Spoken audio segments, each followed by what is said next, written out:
মুঠতে নতুন বছৰ নতুন সিদ্ধান্ত ঘৰৰ ভিতৰত নাথাকোঁ বাহিৰৰ খানা খামেই সেই বুলি ওলালোঁ আজি যিহেতু বৃহস্পতিবাৰ মোৰতো ব্ৰতেই বাৰু একচুৱেলি ভগৱানো আছে যে আজি মোৰ 5 নম্বৰ ব্ৰতটো আছিলে তেনেকেই পালন কৰিবলৈ লৈছিলোঁ কিন্তু তথাপি ফুৰিবলৈ যাম বুলি ভাবিছিলোঁ তাৰপিছত এইফালে ৰুমত নতুন বেডশ্বীট পাৰিছোঁ মুঠতে নতুন বছৰ নতুন সংকল্প নতুন চব মানে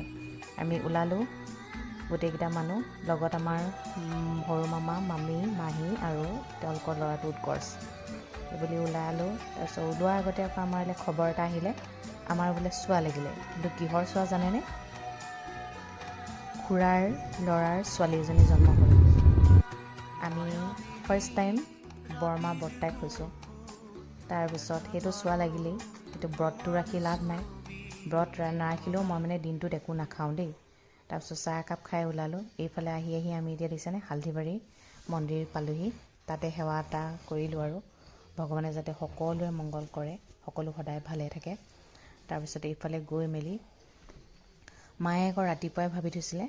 মানুহজনে আজি বেচনৰ লাডু কেইটামান কাৰোবাক মানে খোৱালে ভাল বুলি সেই ঠিক তেনেকেই মায়ে যেনেকৈ আদেশ দিছে পুতেকেও তেনেকেই কৰিছে সেয়া 5টা মানুহক দিছে খাইছে দেই ভালো লাগিলে এইফালে আহি এতিয়া আমি ক'ৰ পালোহি জানে জন কিটচেন ইয়াতে খাম বুলি সিদ্ধান্ত কৰিয়ে আহিছোঁ জন কিটচেনত সোমোৱাৰ লগে লগে আকৌ আমাৰ ছোৱালী জোলনা দেখালৈকে ৰ'বই নোৱাৰে নহয় জোলনাত উঠিলৈ খানা অৰ্ডাৰ দিয়া হ'ল খানা অৰ্ডাৰ দিয়া আধা ঘণ্টা 45 মিনিটৰ পিছত আহিলে খানা চানা খালোঁ